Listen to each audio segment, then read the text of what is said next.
And welcome back to the next lecture of CAD. Okay, तो मैं इसमें बात कर रहा था ऑटोमेशन एवं सीएनसी मशीन की। ठीक है, तो मैंने कैड के उद्देश्य उस लेक्चर में नहीं बताए थे। ठीक, तो इसमें मैं आप लोगों को बताने वाला हूँ। इसमें यही है कि डिज़ाइन की गुणवत्ता में वृद्धि करना, डिज़ाइन के आंकड़ों को सुरक्षित रखना, डिज़ाइन के आंकड़ों में सुधार करना। ठीक है, डिज़ाइन की उत्पादकता में वृद्धि करना।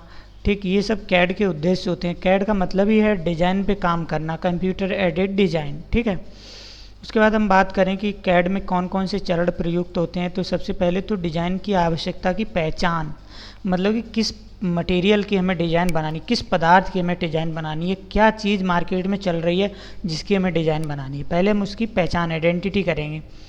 नंबर 2 पे डिज़ाइन की समस्या की परिभाषा। आप डिज़ाइन बनाने में क्या क्या समस्याएं आ रही हैं उनको हम परिभाषित करेंगे। फिर हम डिज़ाइन का संयोजन करेंगे। ठीक है, उसके बाद जो डिज़ाइन होगी उसका हम विश्लेषण करेंगे। ठीक है, विश्लेषण करने के बाद हम डिज़ाइन का मूल्यांकन करेंगे। ठीक है, और मूल्यांकन करने के बाद डिज़ाइन का प्रस्तुतिकरण करेंगे, मतलब कि फाइनल डिज़ाइन हम बनाएंगे। ठीक, उसके बाद अगर हम बात करें कि जो कंप्यूटर एडेड डिज़ाइन है इसके अनुप्रयोग क्या क्या हैं। तो पहला तो हमारा ज्यामिति मॉडलिंग बनाने में, अभियांत्रिकी, इंजीनियरिंग एनालिसिस। ठीक है, कैड का जो प्रयोग है, प्रोसेस है, वो कहाँ कहाँ है। Design review and evaluation, automated drafting में भी हम इसका प्रयोग करते हैं। ठीक है, इसके लाभ हर जगह एक ही लिख सकते हो, कोई दिक्कत नहीं है। अभियांत्रिकी उत्पादन दर उच्च हो जाती है। ठीक है, उसके बाद अगर हम बात करें, डिज़ाइन में बदलाव आसानी से हो जाता है एवं समय की भी बचत अधिक होती है। मैनुअल ड्राफ्टिंग के कारण त्रुटियां कम आती हैं। डिजाइनिंग में यथार्थ, मतलब डिज़ाइन अच्छी होती है। ठीक है, स्वच्छ एवं सुंदर होती है। उसके बाद हम बात करें कंप्यूटर एडेड मैन्युफैक्चरिंग, कैम क्या होता है। ठीक, तो कैम हमारा दो भागों में हम बांटते हैं इसको। एक तो होता है हमारा प्रोडक्शन प्लानिंग, दूसरा होता है हमारा प्रोडक्शन कंट्रोल। ठीक है, मतलब कि कैम का मतलब होता है the manufacturing which is done with the help of computer. बात समझ में आई। जो भी प्रोसेस हो रहा है अगर हम उसमें कंप्यूटर अगर जोड़ दें उस प्लानिंग में या फिर उत्पादन में, ठीक है, या फिर भंडारण में, जहाँ भी हम अगर कंप्यूटर जोड़ देंगे तो वो मैन्युफैक्चरिंग में आ जाएगा। मैन्युफैक्चरिंग में हम कहीं भी अगर हम कंप्यूटर जोड़ देंगे तो वो हमारा कंप्यूटर एडेड मैन्युफैक्चरिंग कहलाएगा। ये दो प्रकार से होता है, एक प्रोडक्शन प्लानिंग, दूसरा प्रोडक्शन कंट्रोल। प्रोडक्शन प्लानिंग में क्या क्या आता है हमारा, कॉस्ट एस्टिमेशन आता है। ठीक है, कंप्यूटर एडेड प्रोसेस प्लानिंग आता है। ठीक, उसके बाद हमारा इसमें क्या क्या आता है, इसमें कंप्यूटर प्रोसेस कंट्रोल आता है। जैसे कंट्रोल में क्या क्या रहता है, कंट्रोल रोबोट। ठीक है, पदार्थ स्थानांतरण, नम्य उत्पादन निकाय, गुणवत्ता कंट्रोल, मतलब कि इसकी क्वालिटी कंट्रोल के लिए हम स्टेजेस बनाते हैं, फाइनल इंस्पेक्टर वगैरह खड़ा करते हैं क्वालिटी चेक करने के लिए। ठीक है, देखिए हमारा प्रोडक्शन प्लानिंग में और क्या क्या आता है। कंट्रोल में तो केवल शॉप फ्लोर कंट्रोल और बचा है। ठीक, लेकिन प्लानिंग में हमारा मशीनों के आंकड़ों की गणना करना, न्यूमेरिकल कंट्रोल पार्ट प्रोग्रामिंग। ठीक है, न्यूमेरिकल मशीनें कितनी लगेंगी, कंप्यूटर एडेड लाइन बैलेंस के, मतलब कि जो लाइन बनानी पड़ती है हमें। ठीक है, कि कौन कौन से कार्य आवश्यक हैं। ठीक, लाइन के लिए बैलेंस करना रहता है। उत्पादन में इन्वेंट्री नियोजन, मतलब कि उसके लिए कच्चा पदार्थ का स्टॉक रखना पड़ता है। इसके लाभ क्या क्या हैं, उत्पादन समय में ह्रास कम होता है, हरासमेंट कम होता है, मशीनों का उपयोग अधिक से अधिक होता है, जीवन स्तर में सुधार होता है, श्रम में कमी होती है। असेंबली लाइन की बात करें तो असेंबली लाइन एक ऐसी लाइन है जहाँ पे हमारा प्रोडक्ट असेंबल होता है स्वचालित मशीनों के द्वारा। ठीक, जैसे मान लो DLW की अगर हम बात करें, डीजल लोकोमोटिव वर्क्स, जो बनारस में एक बहुत बड़ी रेल के इंजन बनाने वाली कंपनी है, तो वहाँ पे क्या होता है, वहाँ पे जो इंजन होता है उसकी जो असेंबलिंग लाइन होती है वो ऑटोमेटेड होती है। ठीक है, ऑटोमेटेड, एक जगह से दूसरी जगह पे इंजन जाता है और वहाँ पर हम जो विभिन्न ऑपरेटर जो काम करने वाले खड़े रहते हैं, इंजीनियर्स, फिटर जो वहाँ पे खड़े रहते हैं, वो वहाँ पे उसे फिट करते जाते हैं।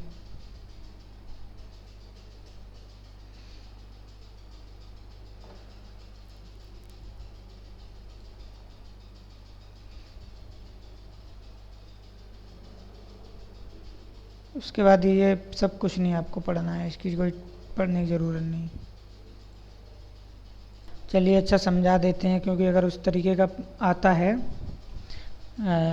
क्वेश्चन पेपर अगर आएगा टिक मारने वाला तो फॉर्मूला दे सकता है उसमें। वैसे ये क्या होता है, general terminology and analysis of automatic flow line. Line पे क्या क्या काम होता है, बस उन्हीं चीज़ों का इसमें अध्ययन किया जाता है।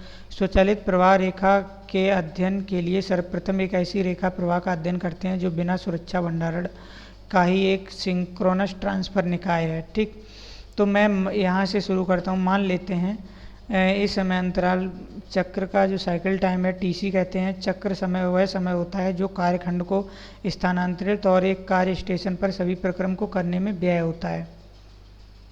ठीक है, तो इसमें हम मान लेते हैं कि जो टीपी है वो औसत उत्पाद समय है, मतलब कि प्रोडक्शन। टीडी है वो हमारा डाउन टाइम समय है, टीडी डाउन टाइम समय। एफ क्या है, चक्र आवृत्ति है, साइकिल फ्रिक्वेंसी है। ठीक, उसके बाद अगर हम बात करें प्रति चक्र रुकने में कुल लगा समय जो हमारा होगा वो हो जाएगा फोर्स, मतलब कि cycle into cycle frequency into TD. TD का मतलब है औसत समय। ठीक, उसके बाद अतः तो टीपी बराबर हमारा हो जाएगा टीसी प्लस के एफ इंटू टीडी। ठीक, तो जो हमारा आरपी औसत उत्पादन दर जो हमारी होगी, एवरेज प्रोडक्शन दर, वो हो जाएगी आरपी इज इक्वल टू 1/टीपी। ठीक है, जब ये आरपी बराबर 1/टीपी हो जाएगा, ठीक, तो उसी तरीके से आरसी मतलब थियोरेटिकल प्रोडक्शन रेट, ठीक है, सैद्धांतिक उत्पादन रेट, आरसी बराबर 1/टीसी हो जाएगा। ठीक, जिस तरीके से आरपी बराबर 1/टीपी, आरसी बराबर 1/टीसी, उसी तरीके से ई बराबर हमारा क्या होता है, दक्षता लाइन या लाइन दक्षता। ठीक, इसे हम साइकिल इफिशियंसी भी बोलते हैं या लाइन इफिशियंसी बोलते हैं। तो ई बराबर आरपी बटे आरसी, ठीक है, प्रोडक्शन बटे कंट्रोल, ऐसे मान के चलो। ठीक, तो ये हमारा कंट्रोल बटे प्रोडक्शन हो जाएगा। ठीक, तो ई बराबर हमारा ये इस तरीके से आ जाएगा ये मान। ठीक है, ये जो हमारा आरपी और आरबी की वैल्यू है, ठीक है, यहाँ पे जो टीपी की वैल्यू है वो हमने यहाँ से रख दी है। ठीक, ये वैल्यू मैंने यहाँ से इसमें रख दी है नीचे, जो टीपी बटे टीसी बटे टीपी की जगह ये टीसी के फॉर्म में रख दिया है। ठीक है, नेक्स्ट अगर हम बात करें कि सुरक्षा भंडारण रहित ट्रांसफर लाइनों का विश्लेषण अगर हम करें तो ये दो तरीके की होती हैं, एक कंटिन्यूस ट्रांसफर लाइन, एक होती है सिंक्रोनस ट्रांसफर लाइन। ठीक, तो इसमें क्या होता है, किसी स्वचालित प्रवाह रेखा के खराब हो जाने पर उसे चालू करने के लिए दो विधियों का प्रयोग किया जाता है, अपर बाउंड अप्रोच और लोअर बाउंड अप्रोच। ठीक है, इसमें क्या होता है, अपर बाउंड वाले में इसमें इस विधि कार्यखंड में बिना ट्रांसफर लाइन के उतारे लाइन को रुकने की आवृत्ति की अधिकतम सीमा का आकलन करते हैं। उदाहरण के लिए कटिंग टूल अगर घिस गया है तो कार्यखंड को बिना उतारे ट्रांसफर लाइन को ठीक कर दिया जाता है। ठीक है, ये प्रायिकता निकालने का फार्मूला है, लाइन स्टॉप की आवृत्ति एफ बराबर N sigma I is equal to 1 P I. ठीक है, पी आई बराबर जहाँ पे हमारा है 1 से लेकर के एन तक, dot dot dot dot n minus 1 comma n. ठीक है, तो ये बराबर एन पी हो जाता है। उसके बाद दूसरी विधि में क्या है, दूसरी विधि में क्या है, लोअर बाउंड में क्या होता है, इसी विधि में कार्यखंड को ट्रांसफर लाइन से उतारकर लाइन के रुकने की आवृत्ति को न्यूनतम सीमा तक आकलन करते हैं, मतलब कि इसमें उतारना पड़ता है लाइन को नीचे। उदाहरण के लिए कोई टेप किसी पार्ट में टूट गए तो कार्य स्टेशन पर टेप को बदलना पड़ता है। ठीक है, इसकी प्रायिकता क्या होती है, ये मतलब कि pi I is equal to 1 N 1 minus K P I, मतलब कि इतने टाइम ये खराब हो सकता है बस। और ये जानने की ज़रूरत नहीं है, इतना नहीं पूछेगा। उसके बाद हम नेक्स्ट अगर बात करें कि जो हमारा computer simulation of automated flow lines होती हैं, ठीक है, स्वचालित फ्लो लाइन में कंप्यूटर का अनुकार, तो इसमें क्या क्या उपयोगी होता है, एक तो होता है हमारा asynchronous transfer line, robotic cell और फ्लेक्सिबल मैन्युफैक्चरिंग। ठीक है, मतलब कि इसमें जो लाइंस होती हैं उनको हम ऑटोमेटिक बनाने के लिए या नॉन ऑटोमेटिक के लिए जिन उपकरणों का प्रयोग करते हैं, ठीक है, जिनका हमें सिमुलेशन किया जाता है वो होता है robotic cell, flexible manufacturing system और एसिंक्रोनाइज ट्रांसफर लाइन।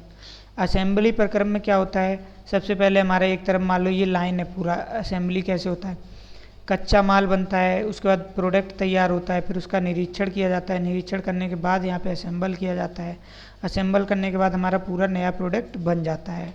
ठीक है,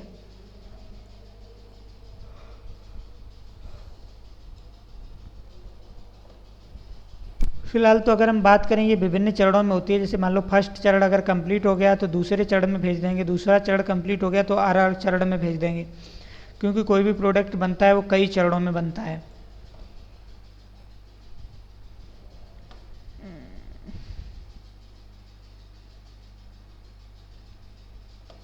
ये हमारी मैनुअली असेंबली लाइन होती है। इसमें हम मैनुअली एक कार स्टेशन इस तरीके से बने रहते हैं। यहाँ पे मान लो जो काम हो रहा है प्रोडक्ट पे, वो काम यहाँ से यहाँ तक खुद ही फॉरवर्ड कर देते हैं, ठीक है। फिर यहाँ से यहाँ, यहाँ से यहाँ, इस तरीके से हमारा पूरा प्रोडक्ट यहाँ पे बन करके तैयार हो जाता है, ठीक है। ये पार्ट के बेस पे मजदूर ही इसको चलाते हैं, ये ऑटोमेटिक नहीं होता है। तुमने देखा होगा ऑटोमेटिक असेंबली लाइन होती है वो खुद ही चलती रहती है, उसको कोई चलाता नहीं है। जो मैनुअल लाइन होती है वो हमारी दो प्रकार की होती है, एक हस्तचलित लाइन, एक moving conveyor line. Moving conveyor line में भी देखो मैनुअली सब काम करते हैं, ठीक है। तो हस्तचलित लाइन जिसे हम हाथ के द्वारा ही चला करके कार्य को खुद ही एक जगह से दूसरी जगह भेजें। स्वचालित असेंबली निकाय क्या होता है, जिसमें मशीनों के द्वारा ही हम असेंबल करते हैं सारी चीज़ों को, ठीक है। इसमें कोई भी मनुष्य की आवश्यकता नहीं होती है, लाइन भी ऑटोमेटिक होती है हमारी।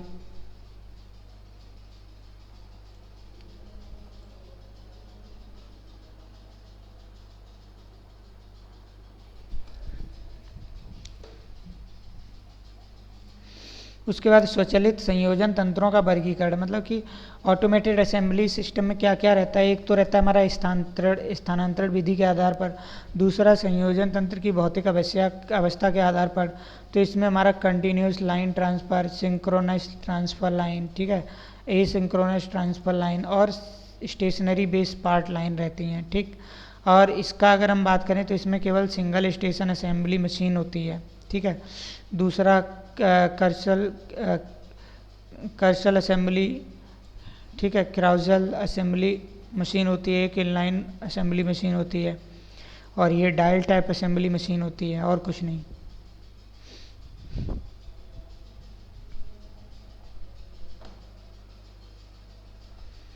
इन चीज़ों के बारे में आप लोग पढ़े हैं ना, स्थानांतरण और भौतिक, इन सबको हम जानते हैं। डायल असेंबली लाइन, इसमें मुख्यतः वृत्ताकार डायल होता है, ठीक है, इसके मुख्य अंग होता है जहाँ से हम मतलब कि लगे फिक्चर के विभिन्न अंग पकड़े जाते हैं। इसमें डायल सिंक्रोनस गति में घूमता है, मतलब कि जो फिक्चर जिग एंड फिक्चर का यूज करके हम इस लाइन को आगे बढ़ाते हैं, ठीक है। क्राउजल में क्या होता है, क्राउजल में भी लगभग में इस तरीके से लाइन होती है, ठीक है। जैसे मान लो ये वर्क स्टेशन फर्स्ट है, 2 3 4 5 6 7,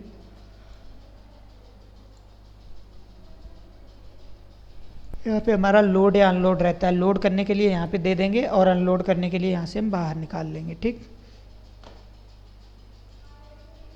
अगर हम पार्ट फीडिंग डिवाइस की बात करें, ठीक है, तो इसमें क्या क्या प्रयोग किया जाता है। हॉपर, पार्ट फीडर, सेलेक्टर या ओरिएंटर, फीड ट्रैक या फिर विस्थापन या स्थापन युक्ति। जैसे देखो ये हॉपर है, इसमें हम मटेरियल भरेंगे तो ये अंदर की तरफ मशीन को लेकर के जाएगा, बस यही होता है पार्ट फीडिंग और कुछ नहीं, ठीक है। ये यहाँ पे लेकर के जा रहा है, यहाँ पे बना रहा है, वर्क स्टेशन है, ये हमारी वर्क स्टेशन है, ठीक। पार्ट फीडर जो पार्ट को अंदर की तरफ भेजे, सेलेक्टर जो सेलेक्ट करके मतलब कि पुर्जों को ठीक प्रकार से एक ही स्थिति में कार्य स्टेशन को भेजे, ठीक।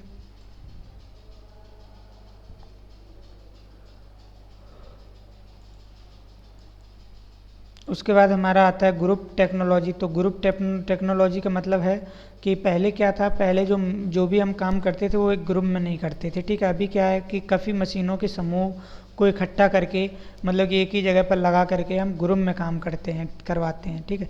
तो इसमें क्या था, 1990 के दशक में जब मैन्युफैक्चरिंग का मानवीकरण प्रारंभ हुआ तब यह कोशिश की गई पदार्थ स्थानांतरण एवं परिवहन लागत एवं समय कम लग जाए। जैसे मान लो अभी क्या होता है कि अलग अलग कंपनी हमें पहले बनानी पड़ती थी, अब क्या होता है कि एक ही कंपनी में कई प्रोडक्ट बनते हैं और असेंबल भी होते हैं, ठीक है।